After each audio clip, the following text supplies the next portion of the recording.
Okay, so I had a student request this one a while back, and I've been playing around with it off and on since then. Sorry I haven't posted another song in a while. Um, this is called Lead Kindly Light. The lyrics to it are by John Henry Newman from 1801 to 1890, and the music was by John B. Dykes, 1823 to 1876. Lyrics are very interesting. Lead kindly light amid the encircling gloom, lead thou me on. The night is dark and I am far from home, lead thou me on. Keep thou my feet, I do not ask to see the distant sign seen, one step ahead enough for me. Sorry, I said that wrong. The distant scene, one step enough for me. I was not ever thus, nor prayed that thou shouldst lead me on. I love to choose and see my path, but now lead thou me on.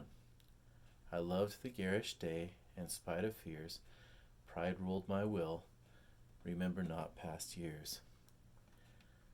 So long thy power hath blessed me, sure it still will lead me on, o'er moor and fen, o'er crag and torrent, till the night is gone, and with the morn those angel faces smile, which I have loved long since and lost a while. Very interesting lyrics.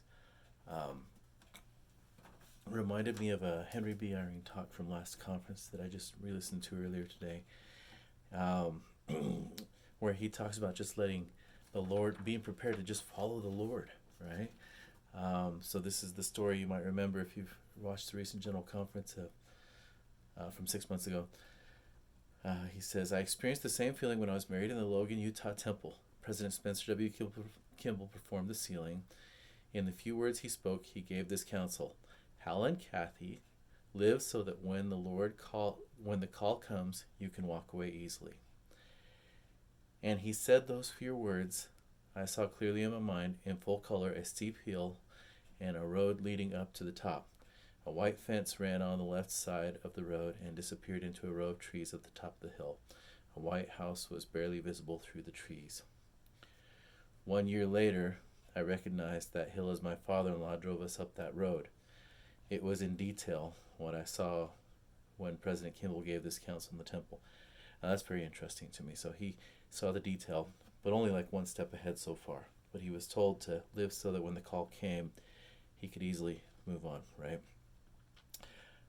So he saw that next step to where he was going to live. Okay, that's just so interesting to me.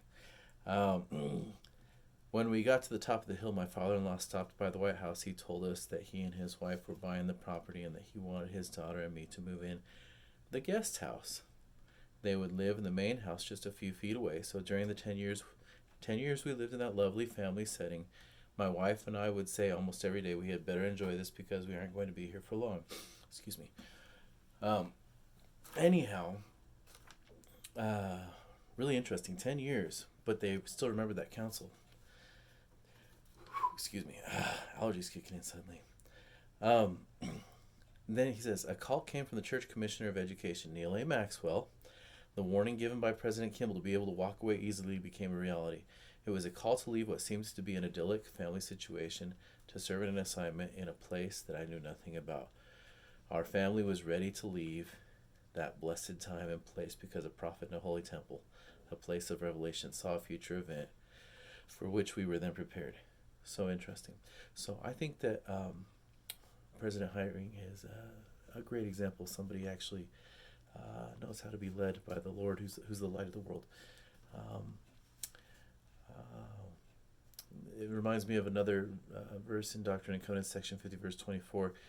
That which is of God is light, and he that receiveth light and continueth in God receiveth more light, and that light groweth brighter and brighter until the perfect day.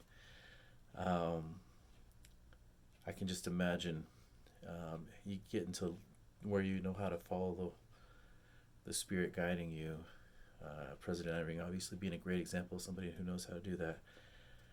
He's definitely much more close to the perfect day than the overwhelming majority of us. I'm sure of that.